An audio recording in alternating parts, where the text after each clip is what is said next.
welcome to the DraftKings defense analysis for Week 11. I'm Jason Gilbo, JGilbo11. With me is Russell Clay, at Russell J. Clay, who dug into defenses for this week. Obviously, you and I are on the same exact cash game defenses, looking to pay up.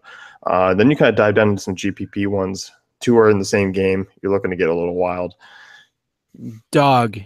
That reminds me of Little Bill. Is that a Little show? Bill? Yeah. Is that a show? No. Who is Bob the Builder? Well, Little Bill is a show. Little Bill. What was Yeah. that? Hold on. Okay, I wanted Bob the Builder and Little Bill to be connected in some way. Oh, they're both kid shows. Yeah. Anyway, heading into cash games, top defense here. I actually don't mind this week. I think it's a pretty good one. Generally speaking, I think we're looking at some solid matchups here. I like the Seahawks quite a bit at 3,800. This Philly offense been really inconsistent. Carson Wentz starting to show that he is a rookie quarterback. Seattle, they can be run on, but I'm not worried about Ryan Matthews doing what he did 2 weeks in a row. So I think the Seahawks are a great upside play against a pretty inexperienced offense that's shown quite a bit of struggles on the road this year. Yeah, I am too. I mean, at home, I think it's a pretty safe bet here with Carson Wentz. One of the lower totals of the week as well. Kansas City, you're looking at here next, 3,400. Home matchup against Tampa. I think this one's pretty simple as well, especially with the way Kansas City is playing right now. Yeah, you were kind of more on Kansas City than me the past few weeks, and just kind of looking at it, they just have so many playmakers on their defense that, even if they aren't playing well, it's only one big play. We obviously saw that Eric Berry interception return for a touchdown that shouldn't have even thought about being returned for a touchdown. They have plenty of players on that defense that can do stuff like that. D Ford turning into a monster pass rusher, getting 1 sack a game, it seems, at least. And, against this Tampa team, just super inconsistent all the time. You get them at home, so 3,400. I'm cool with them in cash games. So do you mind if I go back to my childhood days for a minute? Yes. You do mind, or would you like me to? No, I do mind. Okay, that's fine. What is this, nostalgia hour? Well, come on. I want to talk about Eric Berry. On NCAA, playing PlayStation 2. Okay, go ahead. Okay, so does that pique your interest? Am I good now? Am I all clear to go, sir? Good. It's a good word, peak, because I would say PEAK. I'm peaking interested. You know what I'm saying? Instead of peak, PIQUE. Yeah. Okay. But playing online against other people, obviously. If someone were showering, I'd be peeking in right now. We know the different definitions of peak, Russ.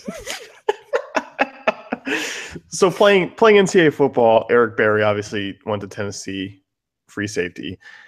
People would use him online and put him as their quarterback and just completely scramble for days. And for me, it was unstoppable. I couldn't stop it. And tell me, you can throw it in the sections. Oh, put a QB spy on him. It didn't matter. His overall speed, acceleration, agility was all 99, and he could just run for days. All he had to do was just do one full circle, and you couldn't stop it. Pretty realistic in some sense. That was.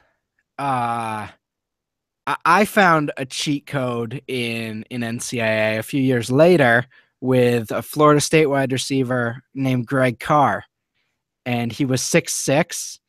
And all you had to do was run a play action. And if you could get the pass off and throw it up to him, you completed the pass. And I cheated my way all the way to not the top of the leaderboard, but relatively close, just on that basic play pretty much. And I was one of those. So that type of person you're talking about, that was me. So you were the player I despised growing up. No, I was childhood. I played honest.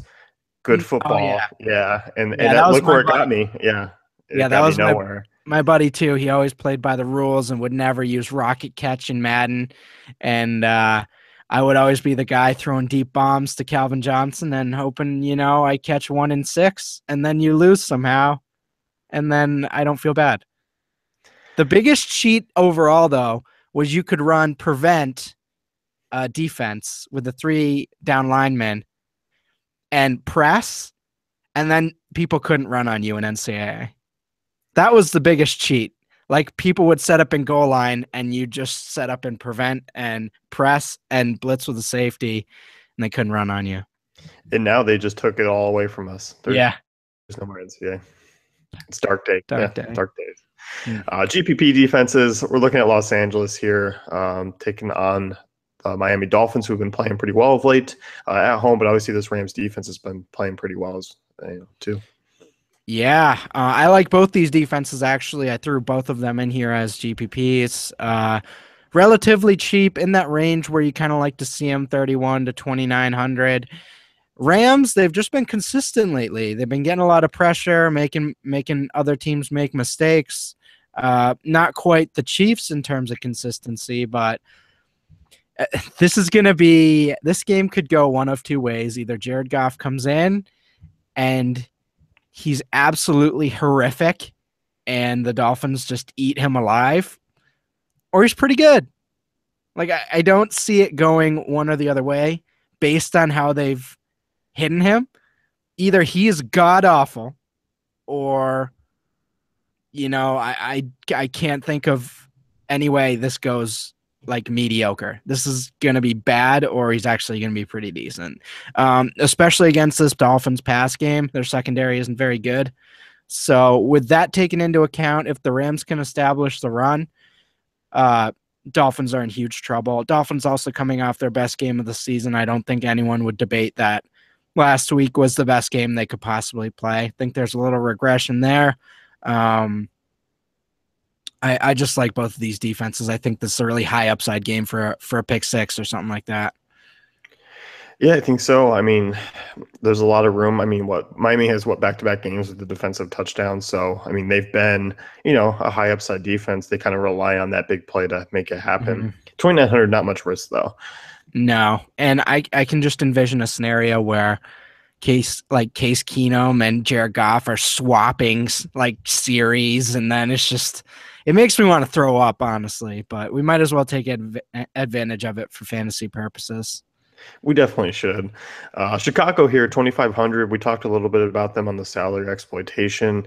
You were trying to sell me on Chicago, and I didn't. I watched it. I did a horrible job. I didn't sell you. I was not sold at all. Yeah, no, you walked out. Another term. This is like Shark Tank. You failed the first episode, and somehow you snuck your way back on set to try and get me. I'm Mark Cuban, and you gotta let me know. If that were a car make or break sell, you would have walked out.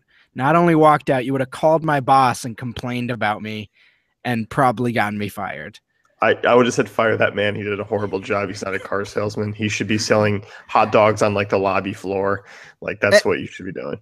And so yesterday did go how I kind of predicted it would go, which is Giants looked pretty good. Obviously Eli Manning was erratic, but Sterling Shepard touchdown, Odell Beckham touchdown. They won the game, scored 21 points, mostly on passes. So I think, this is an interesting game to look at some regression for Eli. And, with all the pressure the Bears have been able to get of late, I mean, they gave up 36 points to the Buccaneers and still scored 5 points, They're getting pressure. They're getting sacks. I just really think this is an interesting way to punt this week. And we've seen the punt plays kind of pay off in terms of winning lineups over the last few weeks. Mm-hmm. So let's wrap things up with the DraftKings defense analysis for week 11. We talked cash and GPP. We also talked Eric Berry cheat codes. If you like what we're doing on the podcast, be sure to give us a subscribe, throw us a like as well. Be sure to check out the rest of our great content at dailyfantasycafe.com.